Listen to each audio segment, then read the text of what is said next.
Bem, o Dr. Pedro Proença vai ter de sair em breve porque tem um voo marcado. Eu vou fazer, não tenho a pretensão de fazer uma síntese completa do que foi dito, mas vou tentar trazer à tona algumas das questões que me parecem essenciais para passar imediatamente a palavra ao público para colocar depois questões. Eu, da intervenção do Dr. Pedro Proença, ressaltaria o seguinte. Em primeiro lugar, transmitiu-nos uma ideia que é comum e adquirida, a de que, felizmente, houve uma regeneração financeira da Liga com a sua direção. Depois que tem havido uma aplicação efetiva das sanções disciplinares, o que é importantíssimo, é evidente que a validade e a vigência do direito depende da aplicação efetiva. E, portanto, é uma boa novidade nós sabermos que o direito disciplinar tem sido realmente aplicado.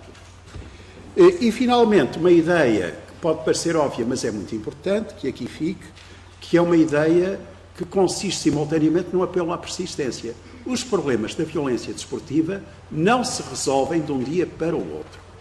Aqueles que, de forma voluntarista, pensam que amanhã vai deixar de haver violência no futebol, estão enganados. E, portanto, o que é preciso é sermos persistentes e termos políticas coerentes para conseguir realmente pacificar o desporto e honrar expressões como a expressão inglesa fair play, desportivismo e paz desportiva. Da intervenção do Sr. Tenente-Coronel João Alvelos, eu ressaltaria os seguintes pontos. Claro que de tudo que ele nos disse ficou absolutamente clarificado que os grandes eventos desportivos são de uma enorme complexidade.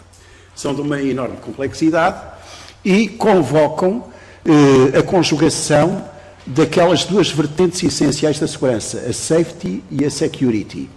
São grandes eventos em que existem poderes de coordenação, por exemplo, do Secretário-Geral de Segurança Interna, eventualmente, para dar uma resposta coerente aos problemas de segurança e, pela sua complexidade, curiosamente, eu estava a ouvi-lo e estava a pensar nisso, são exemplos das novas tendências da segurança. Por exemplo, a tendência para a privatização. Há uns anos atrás, a segurança privada tinha muito menos intervenção na segurança do que hoje. Hoje, 40% das pessoas que se dedicam a missões de segurança em Portugal são da segurança privada. Cerca de 40 mil pessoas contra perto de 60 mil do setor do Estado. E a tendência é para crescer, como tem acontecido nos Estados Unidos, como tem acontecido nos países nórdicos. Tratou-se de uma verdadeira revolução, com trabalhadores de segurança privada a garantir genericamente a segurança dentro dos recintos desportivos, sem prejuízo de haver uma missão que é intransponível das forças de segurança, como é óbvio. Segundo, a tendência para a comunitarização da segurança. O policiamento de proximidade e a segurança comunitária têm aqui um papel importantíssimo, porque a segurança das forças de segurança começa muito antes de um jogo. O conhecimento das claques, o conhecimento dos adeptos, o acompanhamento. É todo um trabalho persistente de policiamento de proximidade que também nos evoca esse conceito. Depois, o recurso às tecnologias. O recurso às tecnologias é absolutamente decisivo. Por exemplo, a videovigilância, ou se preferirem, o nome é mais simpático, a videoproteção, é absolutamente indispensável nestes grandes acontecimentos. Não só para prevenir, como também para investigar com êxito a prática de crimes. E depois a própria, digamos assim, sem nenhum sentido pejorativo, a própria militarização da segurança, porque atualmente, e em Paris, no Stade de France, vimos isso, os próprios acontecimentos desportivos passaram a ser um alvo possível de atentados terroristas. E passando a ser um alvo possível de atentados terroristas, na expressão dada pela ideia de guerra ao terrorismo, convocam o papel das Forças Armadas numa visão alargada de segurança. Em suma, estamos a falar num campo de ensaios onde todas as tendências modernas da segurança se jogam e estão a aparecer implicadas. Por outro lado, na perspectiva da legislação que cria, chamar a atenção para o seguinte: a legislação nesta matéria, como é que vai evoluir? Eu falei um bocadinho na legislação no princípio e gostava de deixar aqui algumas pistas. Em relação à corrupção, o caminho que tem sido seguido é para alargar o conceito. Nós começamos por entrar com o crime de corrupção propriamente dito, passamos ao tráfico de influência e não me espanta que daqui a uns anos, como aconteceu no Código Penal, haja a criminalização da participação em negócio e de outros fenómenos como o recebimento indevido de vantagem e coisas semelhantes no futebol. Aliás, a propósito de um caso em que, na minha perspectiva, não há corrupção, evidentemente, mas num caso recente já se começou a falar na criminalização autónoma da obtenção indevida de vantagem também no fenómeno desportivo. Depois, em relação à violência, a tendência será para agravar penas e agravar a intervenção penal. E, finalmente, em relação às claques, há uma questão que tem de ser enfrentada. Em relação às claques, que são responsáveis, em certa medida, por fenómenos de violência, mas que compartilham responsabilidades morais com quem utiliza discursos de ódio, por quem faz apelos implícitos ou explícitos à violência, é bom nunca o esquecer, mas em relação às claques, o dilema que se tem posto sempre é o dilema de legalização ou o dilema de vida subterrânea das claques. Devo dizer, e agora permito-me transmitir apenas a minha percepção pessoal e a minha sensibilidade pessoal, que eu acho sempre melhor legalizar. Porque e o exemplo paralelo que eu costumo dar, estamos numa universidade, é o exemplo das praxes. Eu acho que as praxes ganhariam, e ganharíamos nós em relação à prática das praxes, com a legalização. Porque não havendo estrutura legal, não há ninguém a quem responsabilizar. Havendo legalização, havendo articulação com clubes de futebol, é evidente que há esquemas de responsabilização mais simples. E, por outro lado, mesmo que nós considerássemos que seria desejável que não existissem claques nenhumas ou grupos de adeptos, se preferirem a expressão, isso é uma meta irrealizável, utópica. Haverá, neste contexto histórico, grupos de adeptos, com as suas faixas, com os seus cânticos, e é melhor haver realmente uma disciplina e um enquadramento jurídico do que deixá-los, digamos assim, ao Deus dará.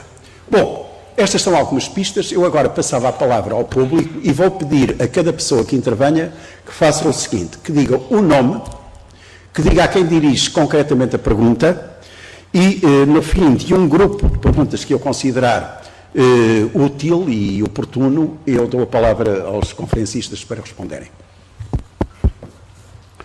Mas, só um momento, peço desculpa. Mais alguém a inscrever-se?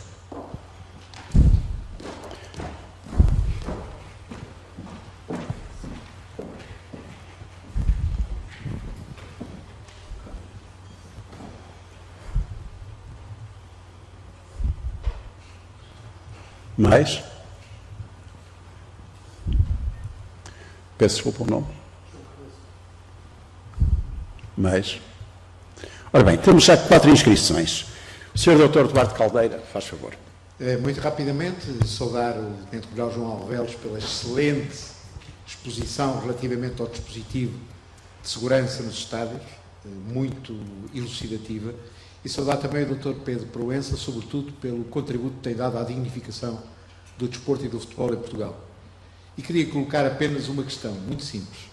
Tendo em conta a relevância da problemática da segurança nos estádios, a importância da indústria e futebol, o caráter e o impacto mediático de tudo aquilo que envolve o futebol, a Liga tem no seu seio alguma estrutura de análise e de apreciação das questões relacionadas com a segurança dos eventos, dos acontecimentos, das ocorrências, que lhe permita à direção da Liga, portanto, digamos que sustentar a sua definição de linhas estratégicas e de política de intervenção em relação a esta importante matéria que é a segurança nos estádios e fora deles?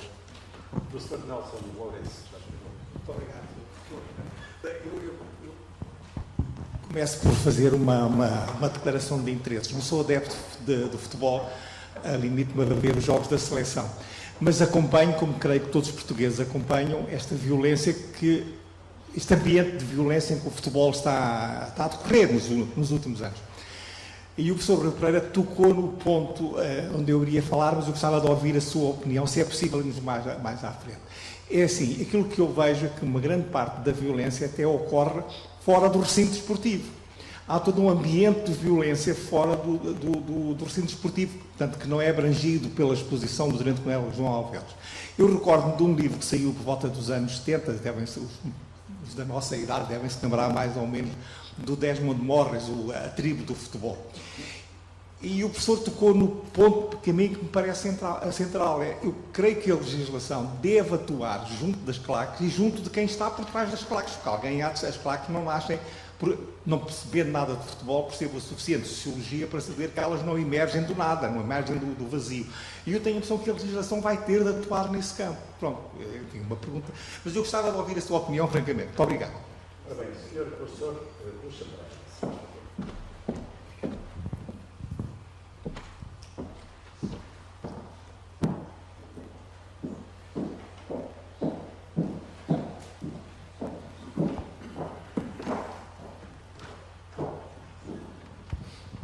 Ora, João Rocha Pereira, sou consultor internacional de segurança e também membro do Conselho Consultivo do OSCOT. Eu gostava de pôr uma questão à mesa.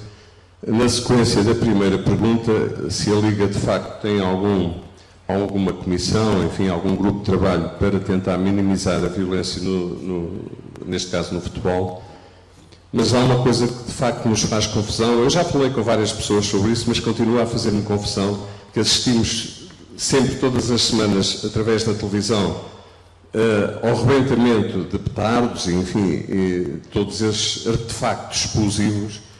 O que é possível fazer, ou o que é que a Liga tem feito no sentido de tentar minimizar a entrada desses artefactos nos recintos de futebol, que efetivamente não são só, digamos, manifestações alegóricas, mas podem ser de facto, e já aconteceu várias vezes, serem perigosas e ferir pessoas, enfim, é um atentado, ao fim e ao cabo, contra os adeptos e contra a segurança. Muito obrigado.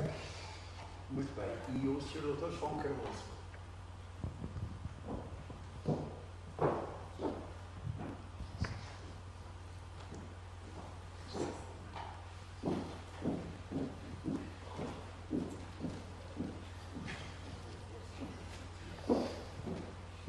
Muito obrigado. Minha pergunta vai mais para o final da apresentação do Tenente Coronel, falou na educação. Qualquer um de nós for ver um jogo na distrital, seja de juvenis, de iniciados, vê talvez a confusão cá nos estádios, em pequenos jogos de futebol com 20, 30 pessoas a ver os jogos. O que é que a Liga pode fazer, mesmo a nível, depois também engenharia, etc., sistemas de segurança, também com os árbitros, para começar pela educação dos mais jovens nas ligas distritais, nos pequenos jogos, quando vemos casos cada vez maiores de agressões, como vemos com o Canelas, como vemos com os casos em Espanha, como é que podemos passar pelas pequenas distritais, pelos pequenos jogos, os miúdos a jogar à bola, como todos nós vimos, parte daí a pequena rivalidade no desporto. E era a minha pergunta para ambos.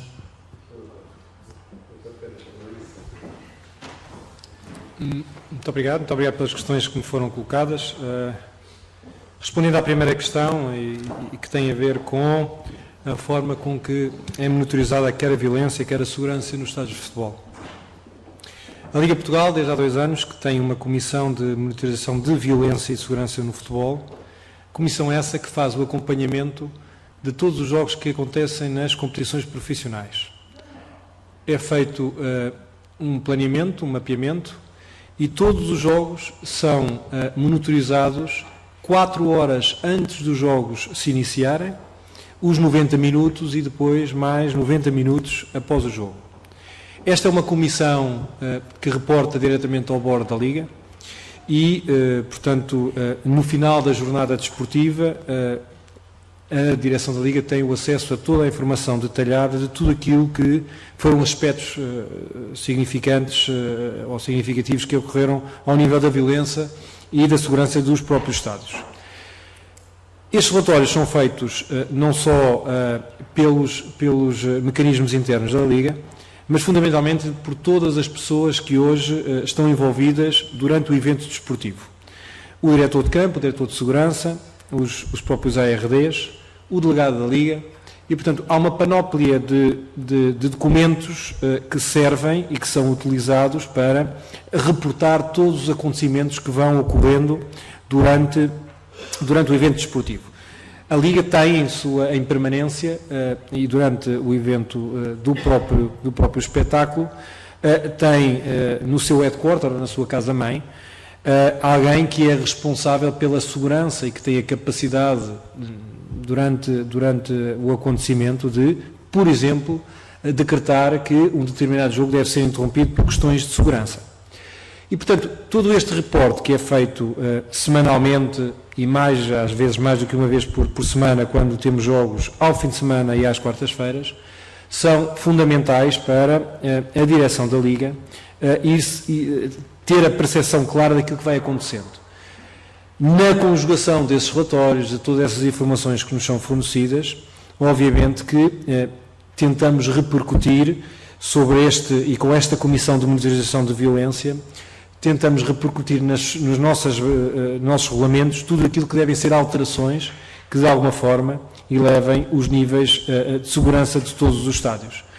Após o Euro 2004, e eu direi que este foi o momento em que as próprias competições profissionais em Portugal tornaram-se diferentes, há uma mudança de paradigma e até de ciclo relativamente a estes temas da segurança. Hoje, os mecanismos de autorregulação que nós temos nas competições profissionais, direi que em muitos dos casos ultrapassam aquilo que é o establishment criado na própria UEFA e na própria FIFA no que diz respeito a grandes eventos desportivos.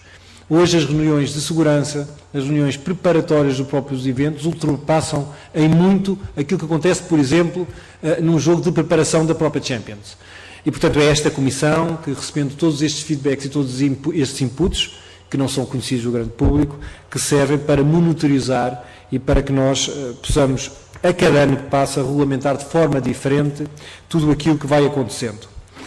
Já agora, e se me permitem, juntando esta primeira questão à terceira questão, que tem a ver com os petardos que vão acontecendo ciclicamente durante os fins de semana nos jogos, a verdade é que a Liga tem uma regulamentação hoje muito difícil e muito densa relativamente àquilo que são a possibilidade de transitar estes artefactos para dentro do terreno de jogo.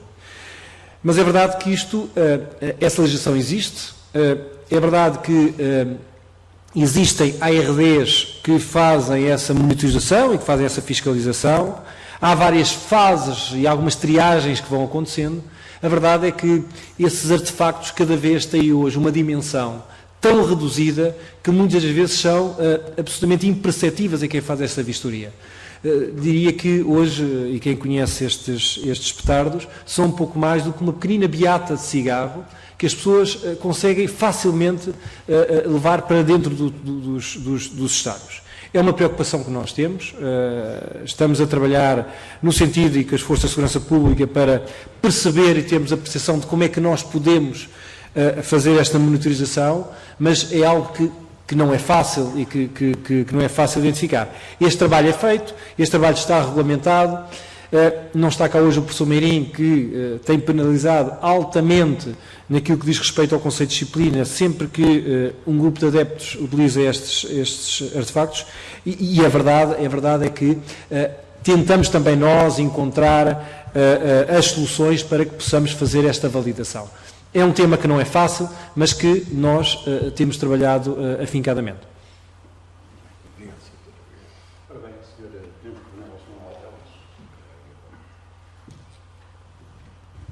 Muito obrigado. Eu queria também agradecer as suas palavras ao Dr. Eduardo Caldeira. Tivemos um passado intenso, no período em que Portugal viveu o seu período mais calamitoso em relação aos incêndios e do esforço que tivemos para homenagear os bombeiros portugueses. Queria também aqui referir que toda esta situação que nós referimos aqui do conceito de política de segurança desportiva é muito bem retratado no conceito do professor Nelson Lourenço, que diz respeito à densificação do conceito de segurança.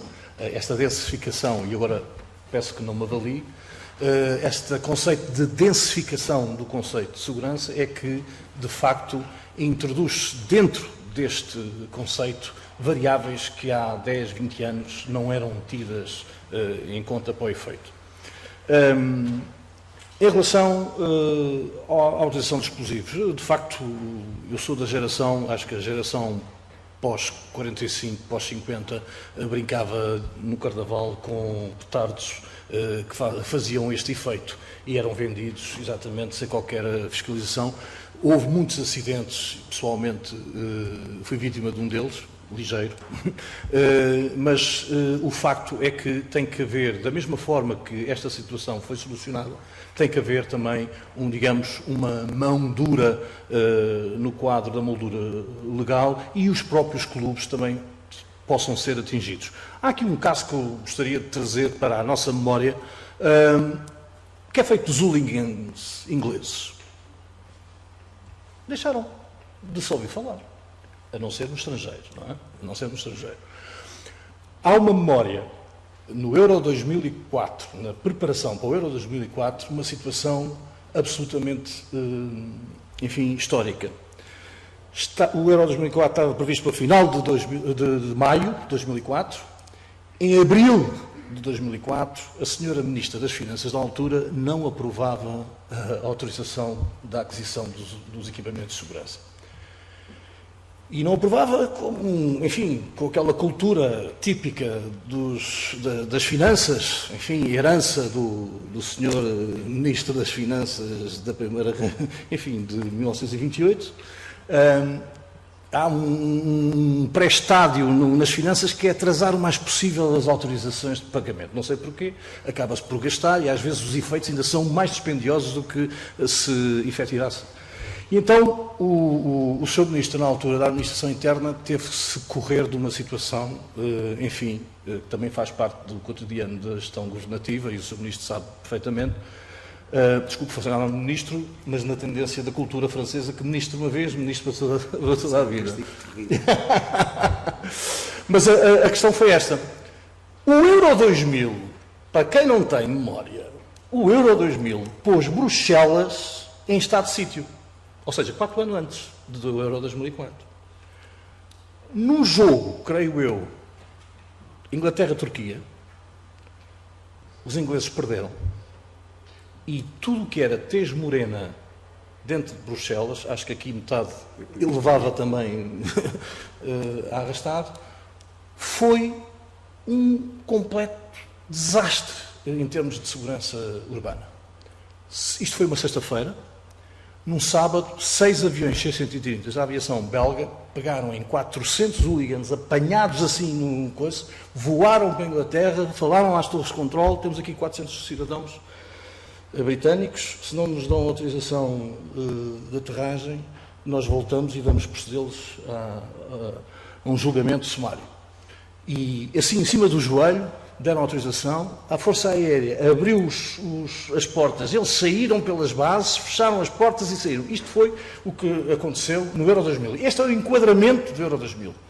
E estávamos em abril e não havia despacho da despesa. E foi umas imagens em A4, passaram no Conselho de Ministros, que fizeram naquele momento assinar as despesas e tivemos a aquisição acelerada dos elementos, com a célere apresentação dos equipamentos de segurança, onde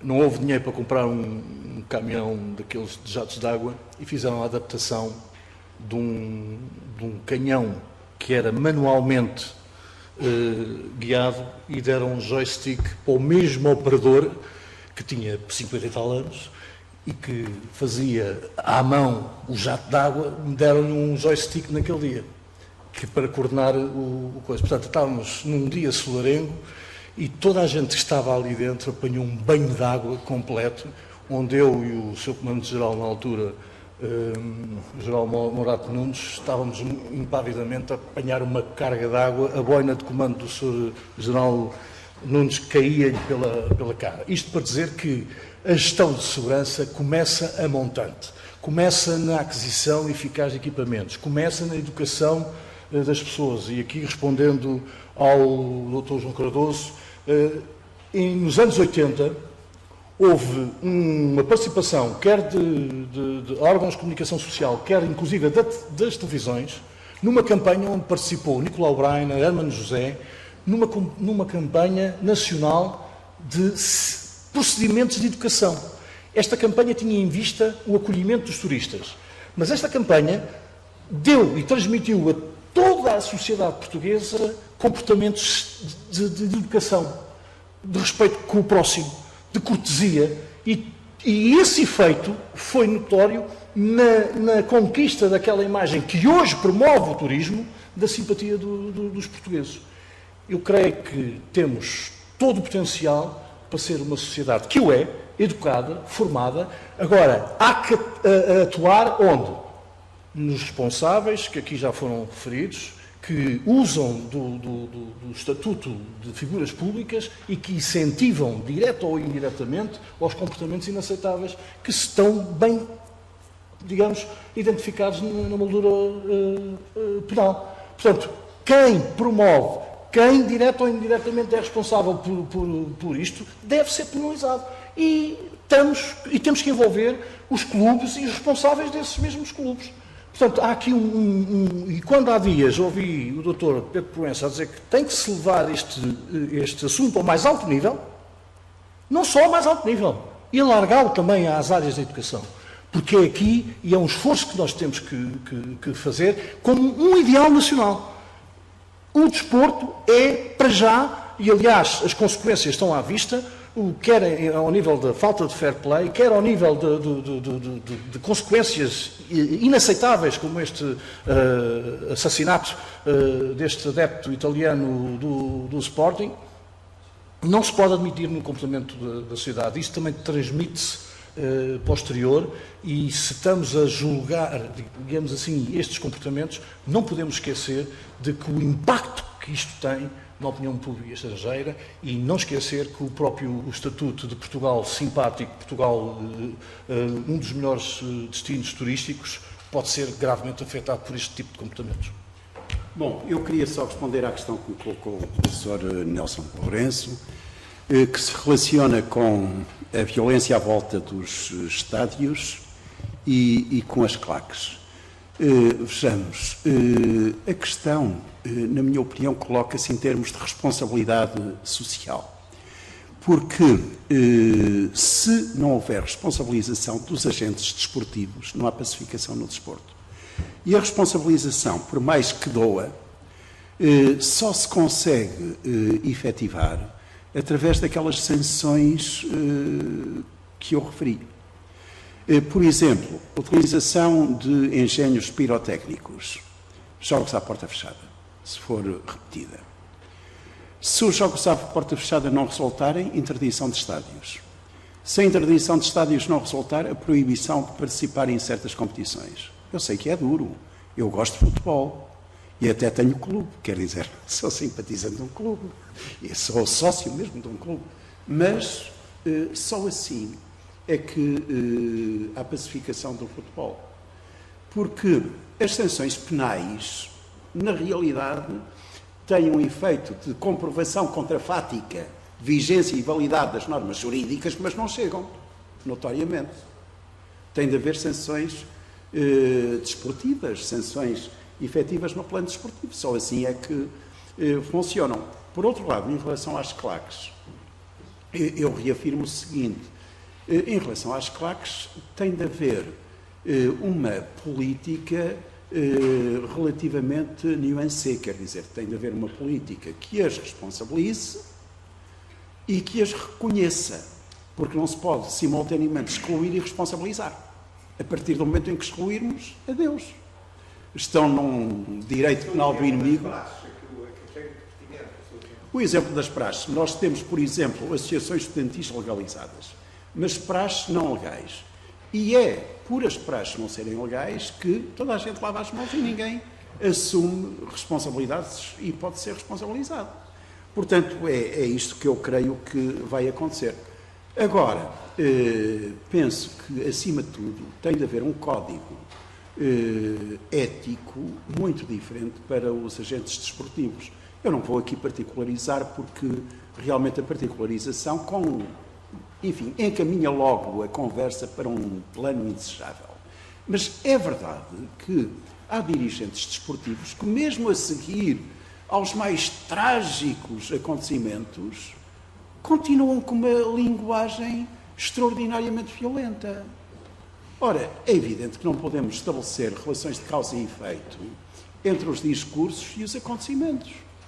Mas é absolutamente obrigatório que eles pacifiquem o clima no futebol.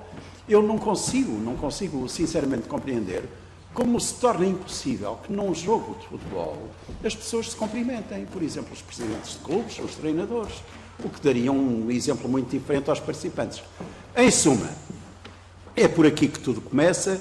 Eu queria agradecer aos nossos ilustres participantes, ao Dr. Pedro Proença, foi um prazer e um gosto poder compartilhar as suas reflexões, ao Sr. Major João Alvelos, que nos deu esta exposição magnífica sobre a segurança nos recintos desportivos e nos grandes eventos desportivos, e, como diria uma personagem muito conhecida da televisão, despeço-me com amizade e vamos passar agora ao encerramento.